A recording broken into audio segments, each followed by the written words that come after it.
The key to simple problem solving is to make sure we understand the problem as it is introduced. And one way to be able to do that is to picture the scene. Here is a simple scenario. Tommy has 60 coins in his piggy bank consisting of nickels and dimes. If the nickels were dimes and the dimes were nickels, he would have 90 cents more than he has now. Determine how much money Tommy has in his piggy bank. This is a simple problem comprised of 3 sentences. The first 2 sentences are statements that define the setting, and the last sentence requires a task.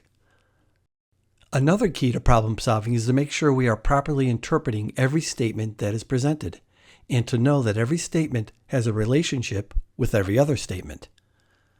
So let's first picture the scene. We can imagine Tommy shaking his piggy bank, and all that plops out are nickels and dimes.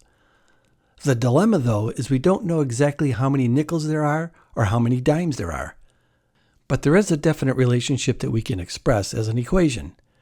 If we let n represent the number of nickels in Tommy's bank and let d represent the number of dimes in Tommy's bank, then according to the first statement, he has 60 coins altogether. We now have a clear picture of what is developing, and we can represent the first statement of the scenario as the equation n plus d is equal to 60. Now the main difference between the second statement and the first statement is the second statement refers to a monetary amount. So we want to make sure to express this statement in terms of the amount of money Tommy has in his piggy bank. So if Tommy has n number of nickels, simply multiplying this number by the amount of a nickel tells us how much money he has in nickels. We do the same approach to the amount of the dimes. Adding these together tells us how much money Tommy currently has in his piggy bank. However, we don't know the exact amount of money Tommy has. After all, that's what we're trying to determine. But we do know the amount of money he has according to the relationship addressed in the second statement. So the second statement reads, if the nickels were dimes and the dimes were nickels, so we'll do that. We switch the amount of the nickels and the amount of the dimes. The statement continues, he would have 90 cents more than he has now. We now have an idea of how much money Tommy has in his piggy bank according to the second statement.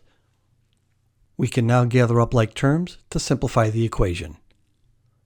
Finally, in order to determine the exact amount of money Tommy has in his piggy bank, again, we could start by multiplying the number of nickels by the amount of a nickel. If there are 60 coins in Tommy's piggy bank, then subtracting the number of dimes tells us how many nickels there are. We then use this value to express the nickels. We simplify this equation, and we've determined exactly how many dimes are in Tommy's piggy bank, and consequently, exactly how many nickels. We then use these exact numbers to determine the exact amount of money in Tommy's piggy bank. Now, to be on the safe side, sticking with the scenario, if the nickels were dimes and the dimes were nickels, Tommy would have 90 cents more than he has now.